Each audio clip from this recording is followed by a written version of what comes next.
Hey everyone, this is Marcia O'Connor, CEO and founder of the O'Connor Group. We are here about top three.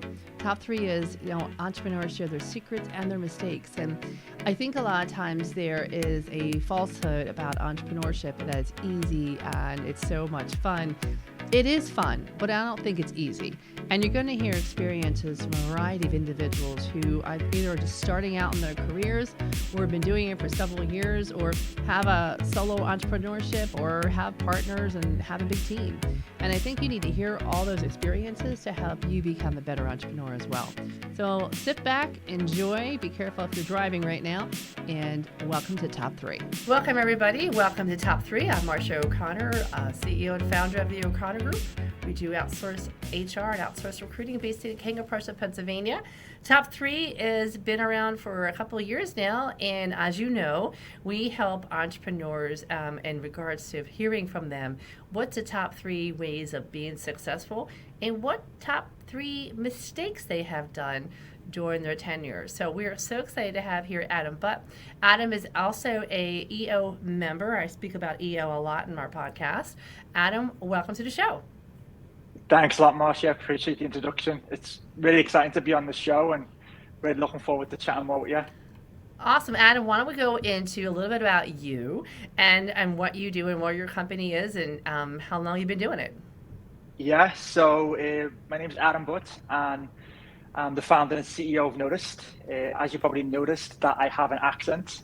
I'm from Liverpool, England originally. I've been living in the United States now for 13 years.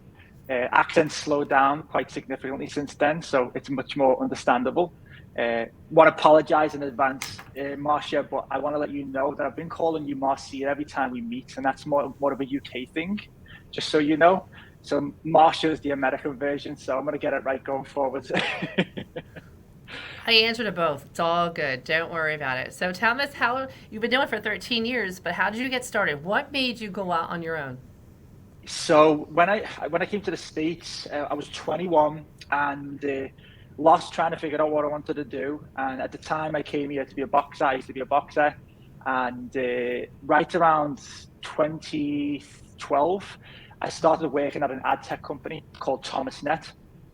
And they specialize in connecting B2B buyers and sellers in the industrial sector with the search engine. It's kind of a sub-segment of Google. So it's imagine Google much more segmented down for that industry.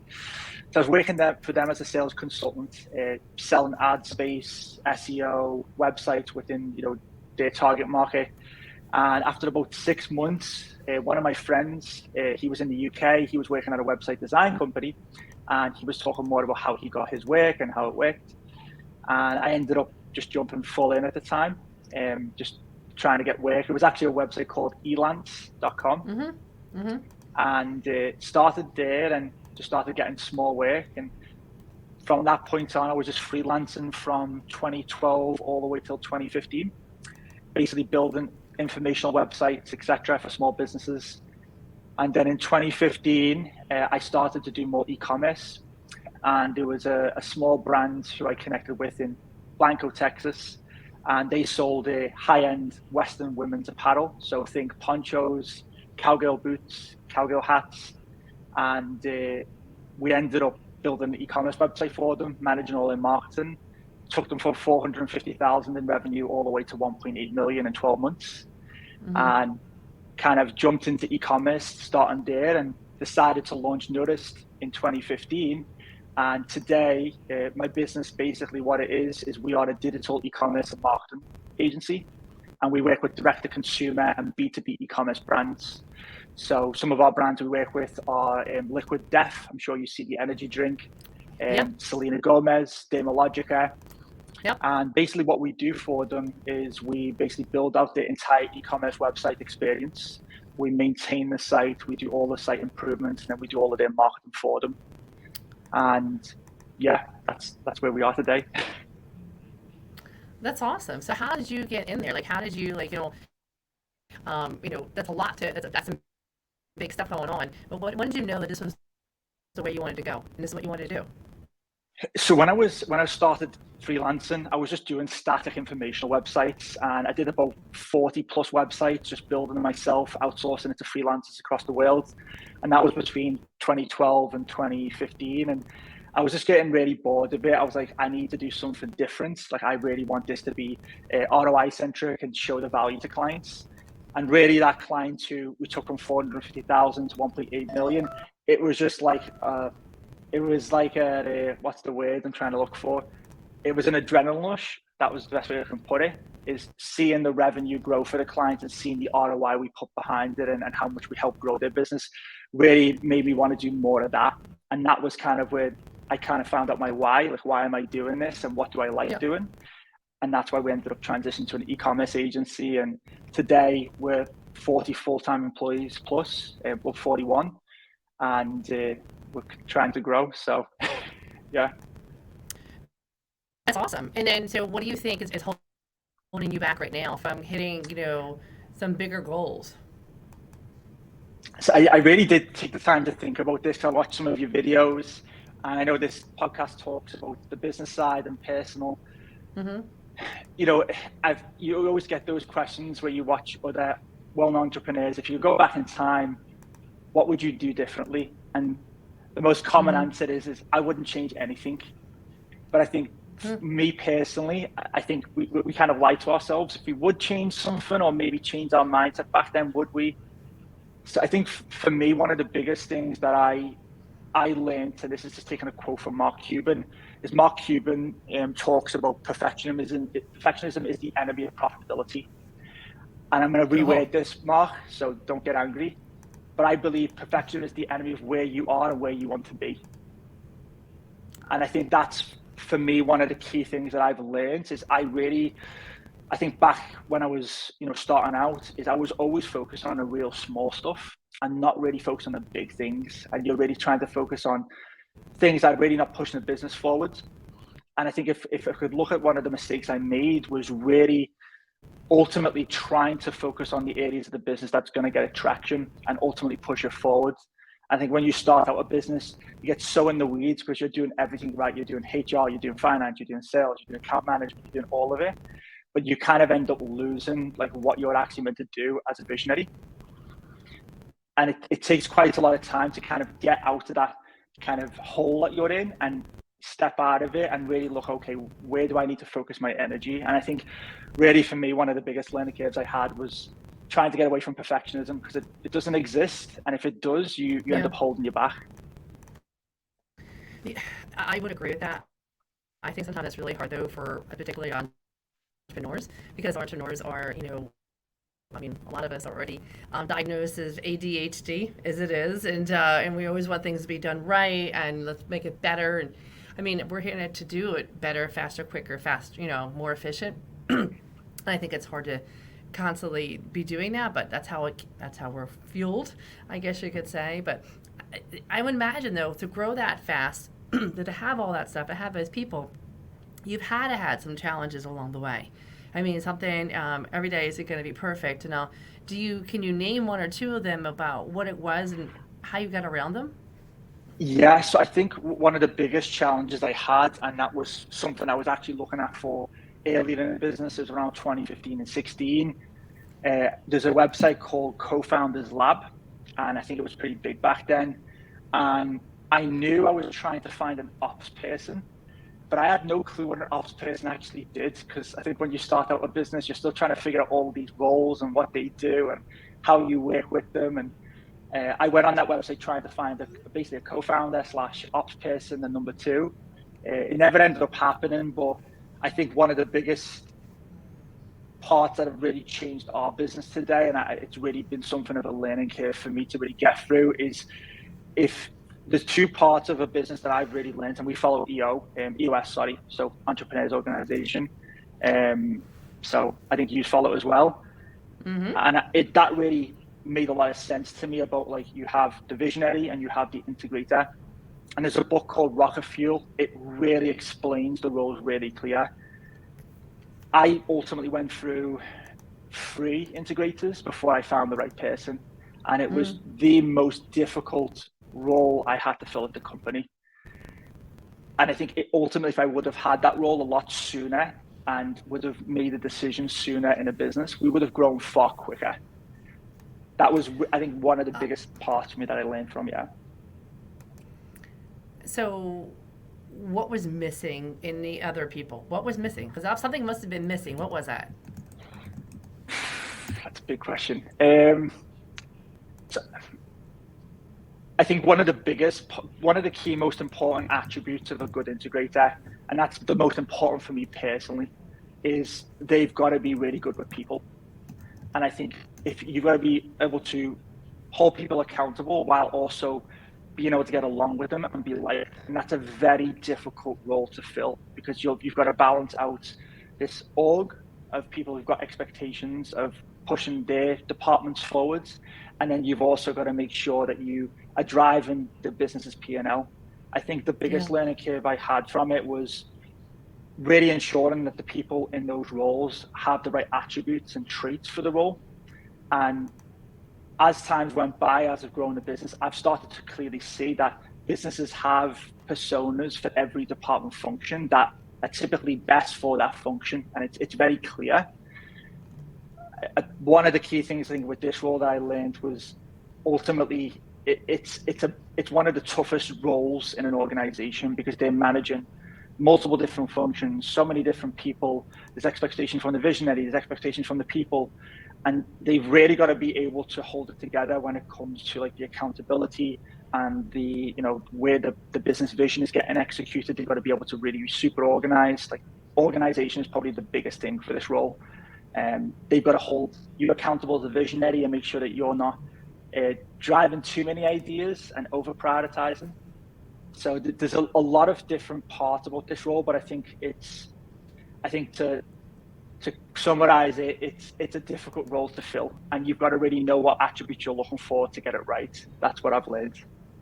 Now, question for you though with that is that person a full-time staff member? Like, what's that person's title within your company? So that person at my company is full-time, and they're our VP of operations. Yeah, so initially when we got the first role, it was a hybrid of reporting to me, and then I had other functions reporting to me as well. So it was a divided process of they had certain functions reporting to them, and I had certain functions reporting to me. And when we were implementing EOS, we got the idea of the system, but I think understanding like the benefit of it and actually implementing fully where the org is reporting to that integrator, I didn't quite get it initially, until the last year when we started having the org report to the integrator, and I was realizing, okay, you have an idea, you pass it to the integrator, and then they can integrate across all these different functions, versus the visionary and integrators kind of sharing that together, and then there's a disconnect in how that's getting integrated into the business. Interesting. And then how long did it take for this person to get into your business and really get that rhythm down so that, you feel like this was completely worth it and this is working now for me? So this person for us, they started in January, and from what I've learned from others and spoken to others who've had an integrator, it typically takes about 1 to 2 years to like fully get like a rhythm going. Yeah. And there's a lot of change that needs to happen there, both in terms of behavior on the visionary side and behavior on the integrator side. So we're at a point now where we're hitting a year, and we're really starting to get a gel of like how the process works, of big ideas coming to the business and how they get executed. So I think for me, really, when it comes to it, about 1 to 2 years, there's a lot of relationship building that's required there, and behavior modeling and change that's needed. It's a big change for the business. So it's a big change, and not only that, I don't think people realize how important it is. Well, for the EOS, if you do it the right way, you actually have to have all those pieces in play. But I think that's one of the big pieces that people usually are missing. And once you have it, it's like, what's it now like? Is it a lot smoother and easier, and you feel like you're achieving your goals a lot better now? Yeah, like it's funny because this has actually been our best year ever in 7 years, and we've hit every number across the chart. We've had like an 88% client retention rate. Our profitability is there. Our team happiness has been the best it's ever been. But I really do believe, like, if you surround yourself with people that can support your weaknesses as a visionary, the business will naturally grow itself. And I didn't quite get that, and I think that's where vulnerability as a visionary is needed, because if you're not vulnerable, you're not really self-aware of your gaps and your weaknesses. Yep. So I think for me, my superpower is what I need to keep what my superpower is, which I think we know as visionaries what we're good at. But ultimately, if we have these gaps, we need to bring the people around us that are going to kind of fill those so that you can really push the business forward. You do. Then, so what do you see like moving forward, like, in regards to gaps? Because listen, we all have gaps. But what's like, how do you figure out what your priority is? I think that's the biggest fear I'm hearing from a lot of entrepreneurs right now is literally figuring that out as to like, I have so many priorities and how do I figure them out, and how share with the audience how you guys figure that out with the right implementer. Yeah. So for me, what we do, and this is with Stacey, who's our integrator, and she's a phenomenal what she does.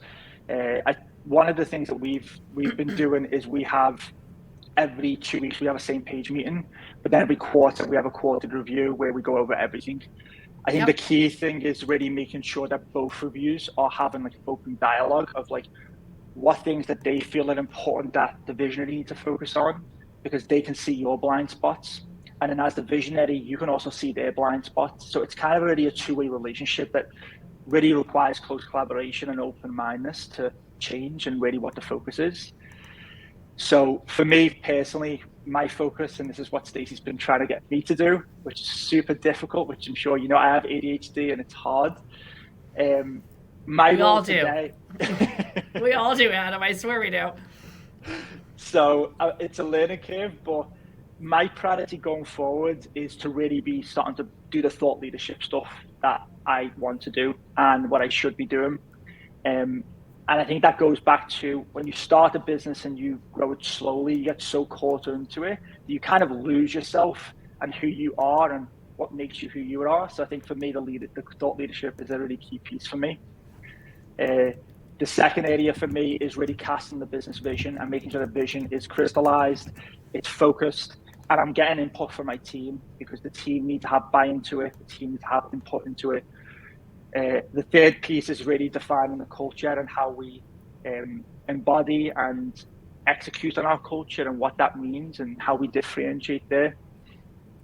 And the fourth piece I would say for me is really trying to bring those bigger relationships. So really bringing bigger clients and attracting them to the organization so that ultimately we can continue growing the business forward. So that's really what my focus is. I would say probably 70% the way there, Marcia. I'm not totally there, but I'm getting there. Yeah, it's hard to, once you go through EOS, especially the first time, you don't realize how many hats you're actually wearing. And then you have to figure out, like, okay, I have this many hats. How do I get to one hat? And EOS really helps you with that model kind of a thing. And it's been really helpful for that. So how have you, with that, obviously it sounds as if you're doing more of that big business development side of the house and getting it out there and getting the word out there. How has that changed internally, how you've gotten things done? Yeah, so EOS, we started initially employing the EOS probably around early 2020. Mm-hmm. And it is a change in mindset of like understanding that you've been operating this business a certain way that you believe is how you grow a company. But I think the best way I would put EOS is it just simplifies everything that you've confused yourself with and how to grow a company and how to organize the functions. It's really allowed us to have focus. I think where we are today, going 3 years into it, we're probably following EOS as closely as the book describes it today, is what we should be. Not totally there, Mm-hmm. but we're there. The part for me, what I enjoy about EOS is the GWC side. I think what we ended up, GWC, just for everyone's awareness, is get it, want a capacity to do it. I would say I'm probably the biggest person responsible for not making decisions on people that were just not the right fit for our organization. And I think that's just a weakness we have as owners, CEOs, whatever you want to call it, is we like to look for the best in people and hope that they're going to figure it out. But ultimately, Mm-hmm. that's what slows the companies down. And I think for us, we're really now implementing that fully into our business, and it's really allowed us to push the business forward by following EOS and what it entails. We've been doing EOS since 2016, and I highly believe in the system and the model behind it. But I think people sometimes look at it as like, well, it's going to solve all our issues. It doesn't. It helps you with the flow and the process. You still have to hire the right people. You still have to make sure your communication. You still have to do all these things and really keep people accountable, which your EOS will help you get there. But it's still about hiring the right people in the right seats, no matter what way you look at it. What about for sure, yeah. moving forward? Where do you see the company? What do you want to do? Like, what's your vision? So, back when I launched Notice in 2015, I had this big vision that we wanted to be a global agency. So we wanted to open offices across the world. I think when we start up a business as owners, we have these astronomical ideas, and then the reality sets in when you start to realize how hard it is actually to grow a company. So I think looking back at the last several years and how we've grown, I think we're really starting to hit our second wind, I would call it. That's the best way to put it. Where we're really in a situation where we can build off the momentum that we've got off now, and especially the foundation we've built, the leadership team we've got in place. Really what my goal is to really, again, I'll put it out there, we want to go into a $30 million business in the next 10 years. That's one of our goals. We want to open up locations across the US and UK. We've also seen Middle East as a big up. So this was the initial vision we had, and we're kind of coming full circle to come back to it. And I think really with the economy where it's at right now, I know obviously it's in a bit of a different situation. Everyone's kind of skeptical, but for us, we're looking at this as an opportunity. Whoever comes out of this in the next 24 months can really accelerate their growth and take advantage of what's coming after it. And I think that's really the way we're looking at it going forward, is just with optimism and hope we're going to come out of the other side, better than anything. Well, I think that's what we all hope, to keep things moving, and then to hit the goals for hiring and making sure that the clients are always getting what they need. What about like next year? So if you had the prediction and you had that magic ball in front of you, that word recession is always popping its little head out like a little gopher. So what do you think your magic ball is saying about that for next year? For me personally, I think that we're going to go into a tough year compared to other recessions that people may have experienced. I haven't experienced a full recession before. I know you have, Marcia. Oh yeah, Marcia. I was going to say Marcia then. So yeah, it's definitely going to be an interesting year for us next year. I think for us, what we've been doing is trying to put plans in place to really make sure we can grow and retain our clients through it, because it's going to be difficult regardless. I think the big part is I think we are going through a reset. If we look at 2008, the real estate market dropped by 14% average across the country. Do I think it probably is going to be worse than that? I personally think it will be. But I also think that we're resetting across the board. So the salaries that have been astronomically high the last 24 to 36 months, I think all these layoffs that are happening are going to reset the salary expectation. I do think it's going to happen across the board. So we're kind of just preparing for that and trying to be as lean as we can from a cost management perspective and just make sure we can grow. Yeah, I think that's what everybody's thinking of. I agree with you. I think the second half is going to be weird. And I think I tell people right now, just make sure that you are showing value, lots of value. Why are you here? And I also heard a great stat that I would say next year, 80% of revenue is going to come from almost 80% of your clients today. So I thought that was an interesting stat to hear as well. But, to me, I'm like, bring it on. And I can start with nothing. I hopefully won't end with nothing. But, I've had worse days in my life, so I might as well just bring it on now. What do you think? Entrepreneurs out there are always learning. They should be. They should be curious about learning out there. What do you think, if you had to give like a one sentence or one word of advice to them, what would you say?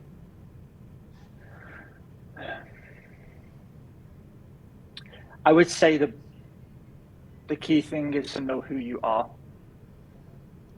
in a business. I think it's super important. Know who you are and own it, and stop caring about what others think about yourself in a way that is ultimately going to help you grow as a person, but also being mindful and respectful of other people. I don't know if you know Jordan Peterson, the famous speaker. Mm-hmm. So one thing he says is being careful with your words, but formulating your words consciously, talking about things that you believe are true to yourself. And for me, I think the problem is the way we live with social and everything in between is we get so caught into what other people think about us, but the reality is what's true to yourself. If you believe that's true and you believe an idea or a direction you want to take your business is true, you can take people's opinions. It's totally okay, but you also have to do what's best for you. And I think that's super Excellent. hard when you grow a company and you're not as in control of the business as much as you were. Yeah, I think also what people forget is that nobody's going to care about as much as the company as much as you do, but it could Yeah, either you can flourish with it, or you literally could die from it. And I think it's being very cautious as to, you know, what's more important in life, and that growth goal is wonderful, but don't do it to kill yourself to get there. And some people almost get there because of that, and it's like, well, was it worth it? You know, is it more like, when is it never enough? And I think with entrepreneurs, it's always like that goal, we want to hit it, and we're just very goals oriented individuals. But it is, you know, you have to pull yourself back. And I love the holidays because I always do reflection during the holidays of saying, what did I live the year I wanted to live? Did I do what I wanted to do? So, and you are very you're a strong athlete. You're a boxer. You're actually practicing and rehearsing and exercising right now for another boxing event in the spring. Do you want to tell yeah, us about that? yeah. So yeah, thanks for bringing it up.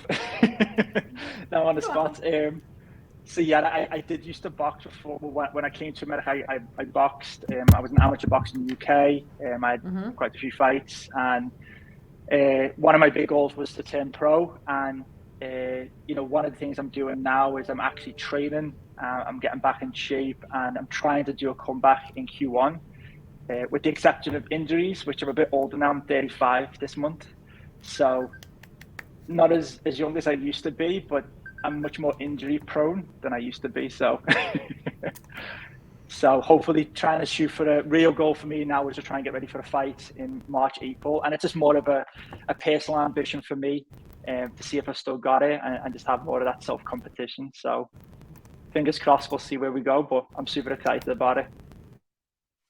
So excited! I am very, very pumped up about that. And I'm excited for you too to do this because it's a lot of work and you're holding a business, but probably know everybody it's sort of like a release for you as well, because this way all this pent up, highness, and it's hard to do all that, but as long as you have something to release it, it does help a lot. What do you Yeah. do for fun? Like, what do you do in regard to, you do audibles or do you read actual books? So I do try to read books. I think for me, I consume information much easier through like a Blinkist. So it's a consolidated version of a book. I love it. It's 15 minutes and it really focuses on the key points. So I use Blinkist for that. So yeah, that's one of my favorite ways to kind of consume knowledge and keep learning. And then if someone wanted to basically get a hold of you at Noticed, how will we be able to do that? So the best way to get hold of me is probably through LinkedIn. I'm super active on LinkedIn. So if you just type in Adam Butt, I don't think you can forget the last name, but yeah, it's Adam Butt. If you search me, I think there's only one or two of us in the world. But yeah, LinkedIn is the best. Also notice.com. So it's notice with a D on the end. And yeah, would love to connect with anyone if anyone would love to chat more and just not knowledge share, etc. So definitely available. And in the holiday season, I mean, what are you doing over the holiday season for fun yourself? I'm actually taking my kids to the Christmas show in New York. So Nice. yeah, my kids. I've got a 6 year old, a 4 year old, and a 1 year old. So we're taking two of them to the Christmas show in New York. So that's going to be fun. Oh my God. It's fun. Just hold on tight. New York has got very, very crowded again, which is good for up there, but you want to make sure your little kids are like real close to you. But the Yeah. show is good. I just saw the Rockettes, and they were really, really good. And it's so much fun to see just New York City and Christmas they go hand in hand. It's so much fun to see the holidays up there. So Yeah, especially pretty the cool. eyes when they get to the city, the eyes are looking everywhere, so it's gonna be a good experience. Oh yeah. It's a whole different world, and it's cold. So just a heads up, like my team didn't think it'd be as cold, but walking the tall buildings, you don't realize the wind gusts to come down. It was a lot colder than we thought, and that was the end of November. So just bundle up. It's going to be a little chilly up there. Too fun. Well, Adam, thanks for being on the show today. I appreciate that. Everybody knows how to get a hold of you. And happy holidays. I know you will achieve any goal that you put your mind to. You are that kind of person. And you are driven like that, too. But make sure you take your time for yourself, and good luck on your boxing match next year as well. Okay?